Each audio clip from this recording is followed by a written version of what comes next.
The Gorge. That's a weird thing to say. So what's the mission? To keep people from going in the gorge? No. You need to stop what's in the gorge from coming out. The Gorge is a movie I originally watched because I saw it on TikTok and it was like a video of like interesting sci-fi movies to look out for. So I was like, all right, let me go check it out when the movie eventually, comes out. I forgot about it until now, so that's just why I'm making this video. And I watched it today about an hour ago. And as you can tell by the thumbnail, it's like a 6 out of 10 type movie. Nothing really to write home about. Now, I'm going to keep this first part spoiler free. The basic premise of the movie is that there's this gorge, and on either side you have two snipers on opposing sides. You have like United States, and I think the other one is Russian. And, their job is to keep any monsters from coming out of this gorge. And they get to know each other. One of them falls in, the other one goes in. They kind of learn what the gorge is really about, hence the movie. The thing about this movie is that, so you have the two main characters. You have Miles Teller, who's playing Levi. You have Anya Taylor-Joy, who's playing Drasa. And Drasa just has way more of an actual like background and character than Levi does. Levi is just a generic soldier, but they want you to care more about him. He's clearly the main character between the two, and he's just boring. Like, there's nothing to write. Like, the only reason I even remember his name is because when I hear Levi, I kept thinking of Attack on Titan. Other than that, if his name was like Brian or whatever, I totally wouldn't remember who he was at all. The two of them have chemistry, but like, it is very much the stereotypical like we've met and now like we're in love for the rest of our lives type thing. And it's like, what?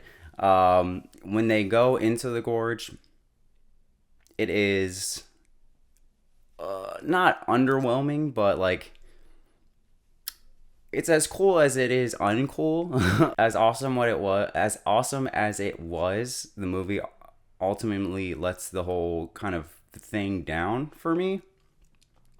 And I felt like by the end of the movie, it was just kind of like, how do we land this plane? And then the movie just kind of ends. And it ends with a bow too, and I feel like they should have just left it on a little bit of a darker tone. In total, like, the thing that really lets this movie down is that there's just like too many tropes and like stereotypes that it's like, I really wish this movie would have had like another like rewrite, or they would have done like some sort of screen testing and be like, all right, cool, let's like bake it a little longer. Because there is an 8 out of 10 movie in this, but it ultimately just ends up being, kind of like whatever. But to really get into it, I'm gonna have to get into spoilers. So if you haven't watched this movie, go watch it, come back, and then you can hear the spoiler part. Or if you don't care, stick around. Or if you were obviously already watched the movie, then you can get to this part, or I put the timestamp, so you probably already skipped forward to this. But anyways, we're gonna get into spoilers.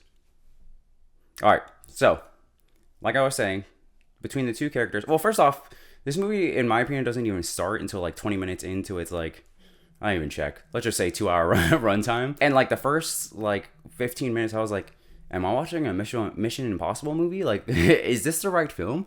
And then it starts going. I'm like, all right, cool. Between the two characters, like, you learn Drasa is a sniper. It literally starts off with her sniping somebody, and she has a dad who is sick with cancer, and it's so far that he's like, you know what, I'm just gonna kind of check out. I love you, I'll see you on in the next life or whatever. Sad. And then I didn't check. You're foreign, you know what I mean? So it already makes her a little bit more of an interesting character as, an American watching this. Just gives her a little extra something. Like I was saying, Levi's just some generic soldier who's like told to be one of the best snipers around. He's like claiming that he's in like the top 5. 3,241 meters. 3,200. A kill shot. Yeah. That would put you in. Top 5 in the world. But anytime the movie shows him sniping, she's also sniping, and she's just as good. So it's like, you're telling me that he's way better, but like, you're not showing me at all that he's way better. So like, the most interesting thing about him is that he has PTSD, but it's like, there's no interesting story behind it. He just has it. It's like, well, that's not really an interesting character. He's just generic soldier number 1. So them wanting me to care about him, I'm just like, I really don't.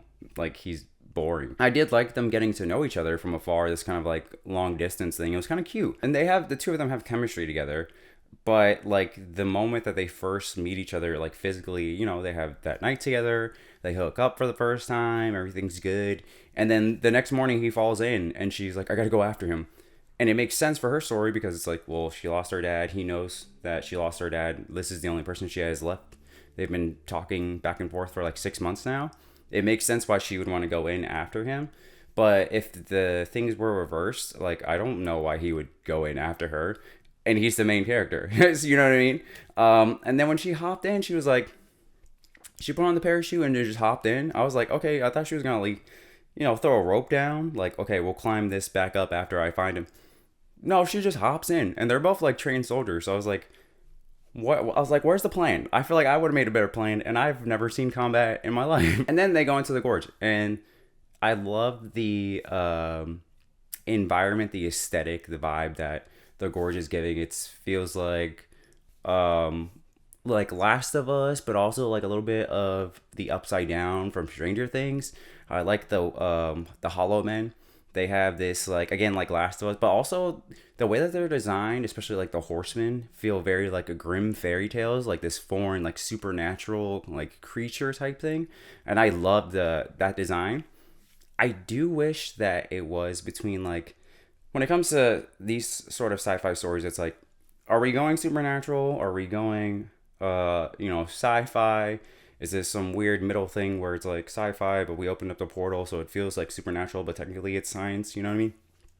This went full science with it was being an experiment. And I kind of wish it was more supernatural just because I think it would have been cooler. But I did like the kind of like, hey, the thing that we made everything start to fuse together. So like humans, animals, plants is all kind of combining. I'm like, all right, cool. So it wasn't too much of a takeaway from me, but I do wish it was a little more like supernatural. My problem with it though is when Levi first gets a job and he's talking to the other guy, he's like, yeah, they sent like 3,000 men back in 1940s and, you know, none of them made it out. And then you get these two snipers and they're not having a field day or whatever, but like they're having an okay time getting out of it. Like, I feel like there wasn't enough stakes to make this feel like they would really have problems. Even when the Hollow Men steal their ammunition, I was like, oh, okay, this is going to be a big issue. And it didn't really feel like they were having a hard time. As much of a hard time as I would have thought, heading into a place that almost feels like its own like separate dimension.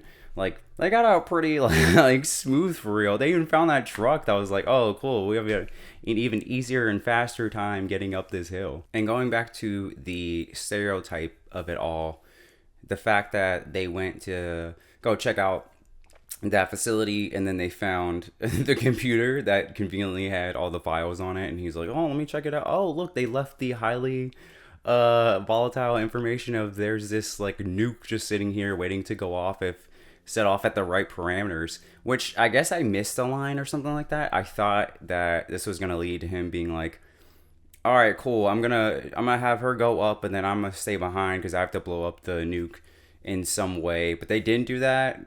So I was like, what was the point of the nuke? Because I get that part, you can blame on me because maybe I missed the line. But I was like, why'd they show the bomb if they're not gonna set it off while they're down there? I was like, I don't know. But yeah, I just felt like them getting through that whole area, getting back up was like, it didn't really seem that hard for two trained snipers as opposed to when they sent 3,000 men into there. But again, the monsters were cool, so I guess that's a thing. And then when they got out, they're like, you know, I want to say I love you. It's like, y'all hooked up one time. Like, y'all been talking long distance, but you hooked up like one time and now you love each other and you want to go to France or whatever and spend the rest of your lives. Like, you don't know each other for real. And I don't know y'all for real. For you to be like this committed to like, let's run away and from our governments and like live a life together and we'll get a little cottage or whatever. You know what I mean? Like, it was like, y'all doing too much. This is moving way too fast. Y'all got some trauma. Especially with him being like, I had nothing to live for, and now I got everything to live for. It's like, dude, you just needed to get laid? Like, what are we talking about here? This kind of leads to, like, the ending of the movie, right? And they set up those explosives, and this is where, yeah, Sigourney Weaver's in this movie. I think she's still badass to this point, you know, or maybe it's just the Regency bias. I've been watching like the Alien and Predator movies recently, and she was badass then, and she's still a badass now. But yeah, she's in this movie for whatever reason.